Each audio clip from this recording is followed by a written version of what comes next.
This symbol is one of the most important symbols in all symbology. It is the most prominent symbol on our $1 bill. It is one of the most viewed symbols on earth. And very few people understand what it really means. I'm going to break it completely down from top to bottom and go through each element and attempt to explain it as fully and as clearly as possible. This is the symbol of all the mystery traditions. Okay? Very simply, it is the symbol of all occultism. Of course, it is Egyptian in its thematic representation and its symbolic representation. It is Egyptian, and there is a reason for that. We see the elements of the symbol being the words Anuit Coeptus at the top. Then we have a pyramid with its capstone missing. The capstone is cut off, so it is an incomplete pyramid. Atop the pyramid, as a two-dimensional slit in the sky, it could be seen, a two-dimensional opening or a rift in the sky.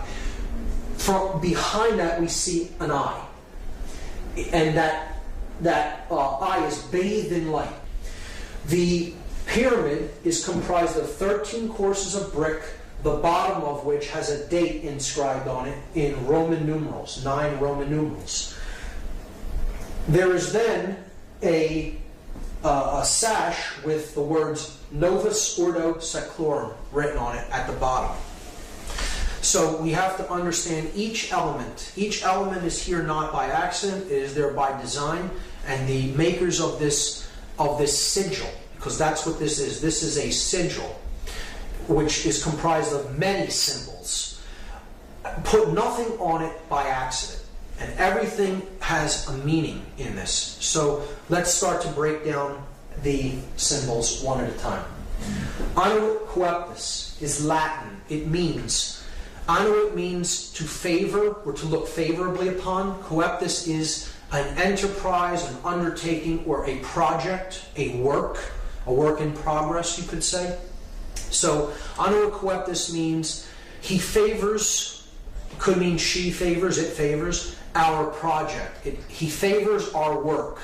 He favors our work in progress. Okay? So, he favors our work is a good translation. Novus Ordo Seclorum is often hotly contested as to its meaning. Novus means new, Ordo means order or way, and Seclorum is the debated word. So I go to a Latin dictionary and I look up the word Saeclorum, S-A-E-C-O-L-O-R-U-M. This is because people will say Seclorum means of the ages. So I'm looking up the word Saeclorum, and that means age, generation, people born at a time, race, present time, or age, century. So if this phrase said the new order of the ages, we should see an A in between that S and E there. It would say Novus Ordo Saeclorum, but it says Seclorum. So clearly that's not the definition. Many people will say that that's what it means. It does not mean of the ages. Okay? The word Seclorum is put into a Latin dictionary, and then you see it is a word modification, a truncation. CL is derived from CUL. So an internal CL might be rendered by CUL, thus giving us seculorum. And seculum, seculi, is a noun that means world, universe, secular, temporal, earthly, or worldly affairs, cares, or temptation. So, clearly, I think this can be solved and agreed upon once and for all, so we don't have to hear this incorrect, connotatively incorrect translation, the new order of the ages. This phrase clearly says New World Order. And that's it. That's what it says. Let's lay this to rest once and for all. Okay? So, he favors our work, the New World Order. and you have an eye in the triangle looking out from another dimension of space into our realm. The light is pouring through the scene from that realm, and a pyramid is being built. So, he favors our work, the New World Order. Who favors the work? What is the work? And what is the New World Order? So, clearly, this is the being that favors the work. This project is the work that's being done. Okay, this is the incomplete project. This is the date that the project could be begun or finished, depending on how we look at the seal. So, we have to understand a little bit about Egyptian cosmology and the main solar god, the solar disk, which we looked at as Horus, as Ra. Set is the dark incarnation of it. Really, all of these principles could be encapsulated as one solar god known as Aten, or Aton. Depending on the spelling, it could be spelled A-T-O-N or A-T-E-N. So, Akhenaten of 18th dynasty Egypt was actually named after this. He's a pharaoh of 18th dynasty. He brought in the concept into Egyptian cosmology of a one God that is the overarching ruling aspect of everything, known as the Aten. And he named himself after this god. Akhenaten means the spirit of the Aten, the solar god. So that is the being here, the Aten. Now that could mean a couple of things depending on how we look at this symbol. But let's just let it be seen as it is the solar principle, the solar god, the god of light, the bringer of light. So it could be also seen as the word Lucifer.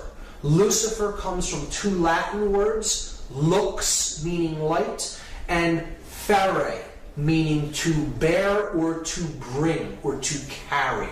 So it is the bringer, the carrier of light. Now, this could mean two different things. We have to understand that Lucifer and the Aten are the same basic principle, the same symbolic principle, and they are a dual god. There is a light aspect of the sun god, the one that brings true light of awareness. And then there is the dark aspect of light. So one can be truly illuminated and really possess the light, really possess the knowledge. And then there is one who can be born into the dark light. Those who have knowledge of how things really work, but the way they're using it is for the ego. Being my will be done because I view myself as God and separate from everyone else, and I am out there to manipulate and rule them. So either way you look at that symbol there, it is the Aten or Lucifer. It doesn't matter whether you're looking at that symbolically as positive or negative, and I will go over both interpretations, both the positive and negative. However, it can in both aspects, this entity could be seen as Aten or Lucifer. Keep that in mind. If you take the compass and square symbol and place the apex at the top of this symbol and the base at the same base level where the pyramid meets the ground, you're going to see a very interesting thing emerge. If we just trace the 5 points of the compasses and squares, the 2 compasses, the 2 edges of the square, and then the middle part that both share, the line of symmetry between them. So we go down the compass edges, and we see that the compass points point to 2 letters. The 2 end letters of this sash Okay? N and M. N from Novus, M in Seclorum. Then we go up the place where the square is used to measure from, the inside edge of the square. And we see that that also points to two letters, and they are also both on the opposite edge of this phrase, annuit coeptus. So we have the A in annuit and the S in coeptus. And now we come down the horizontal axis of symmetry. And we see it reaches one letter that is exactly in the middle of this sash, the O from ordo. These 5 letters, if rearranged, are an anagram for the word mason, M-A-S-O-N. And this is the symbol of all masonry. It is the symbol of all builders. And who are the builders? We all are the builders. We are all collectively on this planet the co-creators of our collective experience. Whether we are doing that creation unconsciously or consciously creating our experience, we are the builders of this world. And this is what we've built it into, what we currently have right now. So, who are the builders? We are the builders. But there's 2 different types of masons. See, there are masons that build with stone. They build the pyramid upward. They're building with stone. If you connect these 5 symbols as they are connotatively used in this seal, they form an inverted, skewed pentagram. And an inverted, skewed pentagram, if you look into dark occultic symbology, is always used as a symbol of pacts. It's a symbol of pacts, of promises made, to be something to be fulfilled, to be delivered upon completion of something else. So again, we saw that these 4 arms represent the material world, depicted as the upward pointing pyramid, the brick, the physical object, and they are crushing the spirit, the 5th element, into the ground, burying it under the weight of the pyramid. See, the dark builders, the dark masons, those who are building toward a world of male domination, the blade. See, they're building with bricks. The bricks are people who are trapped in physical 5-sense reality and left brain prisonhood. They are those who can not change. They have one form and it's hardened. A brick was once malleable clay that could be shaped, molded, take different forms. It flows easily. Change comes easily to it. But when it is baked in the left brain, solar, male dominator consciousness, it becomes hard and immobile and immovable. It becomes a brick. And that's what the male dominator world is being built with. The bricks baked into one form. The unit form. Those in uniform cannot see what is. Not see. They cannot see. They are not sees. See? They are baked into one form, the brick. Okay? And they're being used as elements to build the blade world. And the blade world will be ruled by those who are in the light. They are the blade, the male dominator sorcerers. They have the light, but everyone else is in ignorance. And when you complete this structure, the light goes out from the scene. See, they're building the blade. If you complete this structure in brick, they have all the light, and the entire world is bathed in darkness. That in that symbol, the Aten or Lucifer represents the sorcerer, and he is completely trapped in ego. The ego-bound consciousness. It's the I in the triangle. I am God, the sorcerer says to the world. And I will make everyone in this world and the entire world in my own image and likeness. But I will have all the light, and the light will be blocked out to those in ignorance and in one form. And the male dominator world will be born into existence, and it will bathe the world forever in darkness. That's the negative connotation of this symbol. See, you'll notice it's the blade without the chalice. See, these other 3 points make the chalice, but it's gone, it's ghosted.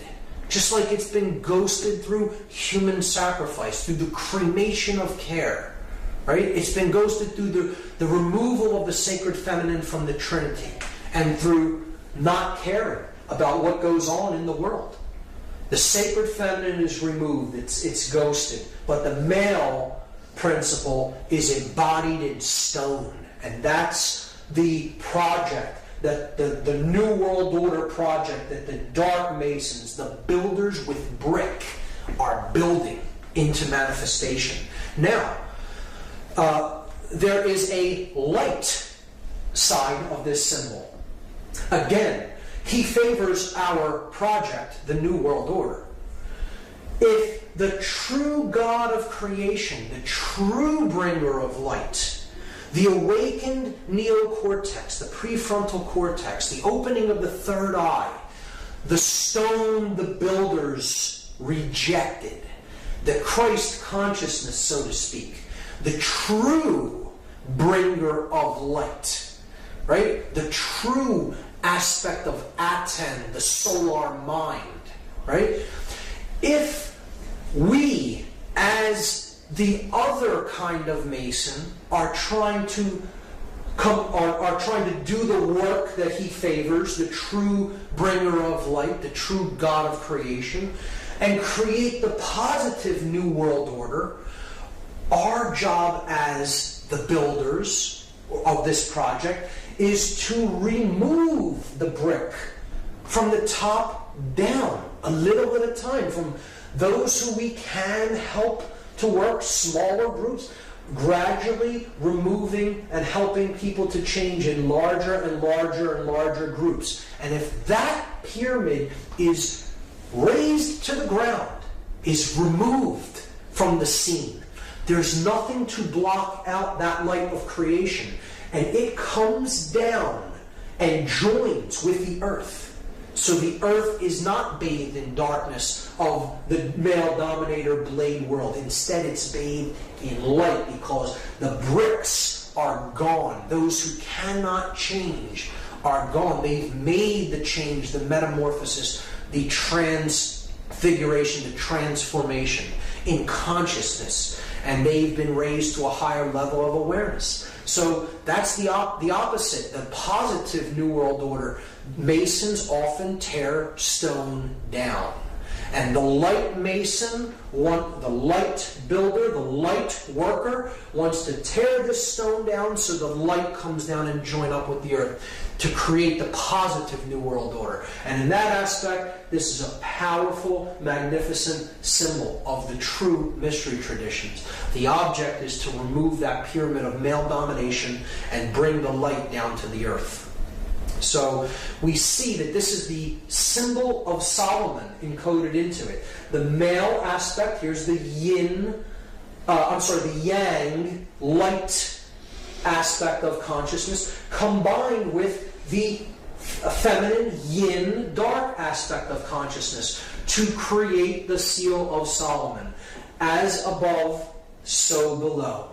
The Hermetic principle encoded into the seal of Solomon. So depicted there. But it is the body unified with the spirit within the temple of man, the mind.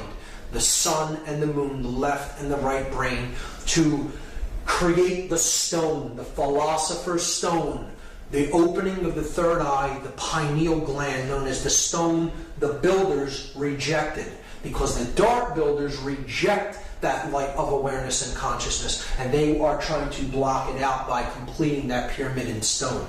So that is my analysis of that symbol, and it's amazing when you get into it and really study it for yourself and really go deep into the symbology, and it gets even better when you start to look at that date on the bottom of the pyramid, because that date is MDCCLXXVI in Roman numerals, and that totals 1776, and here's how it breaks down. This is a chart of the letters and their corresponding numerical values. So if you just do the math, M is 1000, D is 500, C is 100, and you have it twice there, so you're up to 1700. L is 50, that's 1750. X is 10, which you have twice, so that's 1770. V is 5, that's 1775. And I is 1, 1776. So what we're going to do now is something called gematria. It is Kabbalistic numerology. It's an occultic form of numerology, and it's very simple. It is simple addition or counting of these numbers. And we can combine them in different ways depending on which numerals we add together. And we understand that all of the added values are identical, and they mean the same thing in occultic numerology. So 1776 is the number that we get when we add these Roman numeral values together. And what we are going to do in this example is we're just going to take the 1 and add it to the 6 and leave these two 7s. So we get 777. And anyone familiar with Judaism or Kabbalah may know that that is a symbol of God. It's a number that represents the Trinity of consciousness in its perfect form. The 777 is the aspect of the divine in man. It is thought, emotion, and action, the three aspects of our consciousness, having reached the place of the gods, the 7 entities of the skies, the sun, the moon, Mercury, Venus, Mars, Jupiter, and Saturn. The 7 gods that can be seen with the ancient world. A representation of the 7 chakras of energy in the body. So 7 is a symbol of completion, perfection, and God. It tripled is a representation of God. So if we add the 3 7s together, it totals 21. And 2 plus 1, this is the parents and the child. The father and mother, the creator God and the sacred feminine, and the divine child. And then that totals 3. 2 plus 1 is 3. So all of these values can be seen as identical, or they mean the same thing. They are numbers that represent God, or completion, perfection. The divine has been awakened and realized. So they can be used interchangeably in systems of occultism. And again, 3 being the number of unity, of unification of thought, emotion, and action, the triune being, the 3-in-1 God, right? The Trinity. So, what I'm going to do in this study of gematria is I'm going to take these letters, because gematria is a combination of geometry and mathematics. Geometry, earth, the measure of things, the measure of the earth, the mother, right? And matria, mathematics, the mother science, after Ma'at from Egypt, the mother goddess.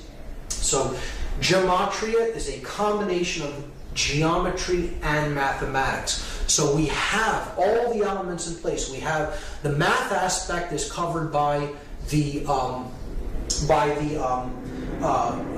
Roman numerals that represent value or mathematics, and we have the shape that's given by the triangle shape or the pyramid shape. So we're just going to combine the two by taking, we have 9 letters and we're given a shape that has three vertices. So we're just going to duplicate the shape 3 times and we're going to place the letters at the vertices of the shape. So we'll start with M and put it at the top of the first triangle, and then D, C at the base, and then repeat it 3 times. M, D, C, C, L, X, X, V, I. And now we're going to substitute the numerical values for the Roman numerals. So we get this. We get 1,000, 500, 100. 100, 50, 10. 10, 5, 1. So you see a pattern emerge there. At the top of the pyramid, in every example, we see a clear pattern. 1,110. Now, in mathematics, those are known as powers of 10, or powers of 10, at 10, powers of at 10, at the top of the pyramid. Because at 10, no matter how you look at it, is at the top of the pyramid. This is a play on words that works out in the English language, and it is not an accident. These are perfect numbers of base 10 numerology, base 10 mathematics. And the powers of a 10, the powers of at 10, are indeed at the top of the pyramid. At the bottom of the pyramid, we have 500, 100, 50, 10, 5, and 1. If we add those for each base, we have 600 at the base here and 1,000 at the top. 60 at the base here, 100 at the top. 6 at the base here, and 10 at the top. We can then simply remove all the zeros, because zeros don't add to anything in gematria. So they can be removed. So we see that it simply boils down to this. 1's at the top, 6's at the bottom. And now we can combine them into one pyramid. And you have at the top 1, 1, 1, where the 3 pillars, the 3 aspects of consciousness, thought, emotion, and action, the 3 pillars of Freemasonry. At the bottom, 666. 666, the number of beast or base consciousness. And noticing that 3 correlates to 777, because if you add 777, you get 21. If you add 2 plus 1, you get 3. So 777 and 3 are identical. So you could simply substitute 777 for anything that totals 3. Like 1 plus 1 plus 1. 1 plus 1 plus 1 is 3, so we could simply put 777 up there and substitute for 111. They're identical because they both add to 3. So we have God at the top, the light, the beast or base consciousness of illusion and identification with the physical world at the bottom of the pyramid, captured in stone, in one form that cannot change. Illusion, ego identification. So, if now we reduce them again. So we add 7 plus 7 plus 7, we get 21. We add 6 plus 6 plus 6, we get 18. And this is what is meant by counting the number of the beast. That's what we're in the process of doing. It's a prescription for gematria given in the book of Revelation in the Bible. We add 21, and of course, as we saw, that totals 3, the number of God, and 18, 1 plus 8 totals 9, the number of ego and illusion. Why is 9 the number of ego and illusion? Well, here's why. The number 9 has very significant mathematical properties, and they are shown to us in addition to the number 9 and in multiplication of the number 9.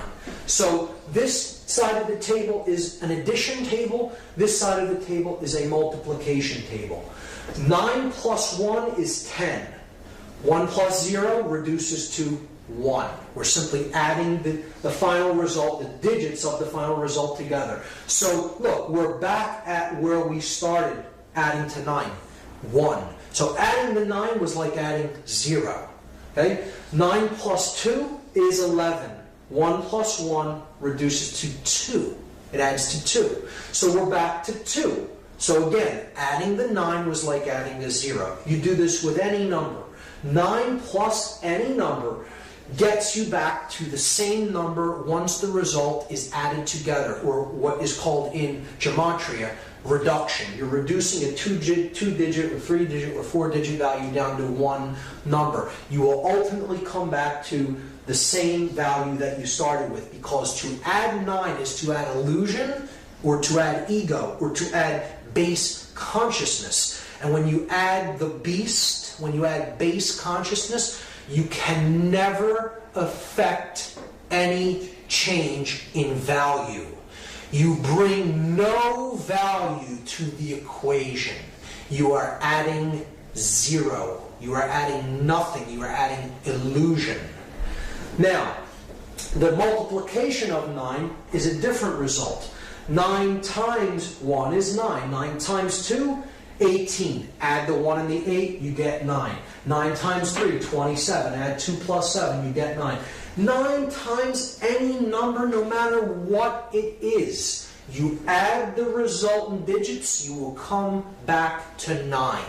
So what this is saying symbolically is multiplying base consciousness only gets you more base consciousness. You can never create anything new with ego and illusion and base consciousness.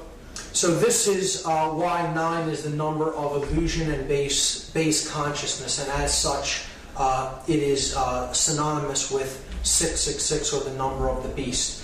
One thing I should mention is that the date 1776 is simultaneously the year that the Declaration of Independence was signed in the United States, and it is a document declaring human sovereignty, and that our rights come from our Creator, whatever we happen to envisage that Creator or that force as, and not from man. But it also is the date of the birth of the Bavarian Illuminati order, and that happened on May 1st, 1776, which is a Luciferian dark occultic Sabbath known as Walpurgisnacht. May 1st, May Day of 1776 is when the official Bavarian Illuminati, the Order of the Illuminated, came into being.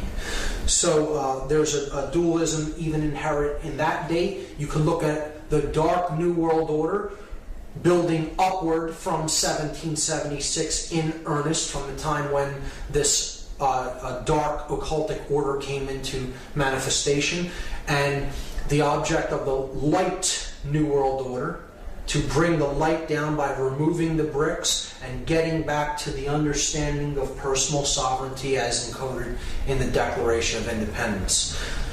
When we look at it, we see that these two numbers, 777 representing God or completion or perfection, and 666 representing illusion or base consciousness, they total 9 and 3, and that brings us to the occultic number 93. To go from the illusion to the real, to go from the illusion to the true source of power, to go from base consciousness to divine consciousness or compassion. And that is the process of going from the 9 to the 3, because the 9 drops away, it's illusion. 9 plus 3 is 12. 1 plus 2 goes back to 3. So the 9 falls away, being illusion. To go from the 9 to the 3, and this is a number that represents willpower. We make this journey by an act of personal will. and it is an act of love. Love and will, we will see later, are identical forces at a time. Annuit coeptus is Latin. It means, annuit means to favor or to look favorably upon. Coeptus is an enterprise, an undertaking, or a project, a work in progress, you could say. So, annuit coeptus means he favors, could mean she favors, it favors, our project. He favors our work. He favors our work in progress. Okay? So, he favors our work is a good translation. Novus Ordo Seclorum is often hotly contested as to its meaning. Novus means new, Ordo means order or way, and Seclorum is the debated word. So I go to a Latin dictionary and I look up the word Saeclorum, S-A-E-C-O-L-O-R-U-M. This is because people will say Seclorum means of the ages. So I'm looking up the word Saeclorum, and that means age-generated incomplete pyramid. Atop the pyramid, as a two-dimensional slit in the sky, it could be seen, a two-dimensional opening or a rift in the sky.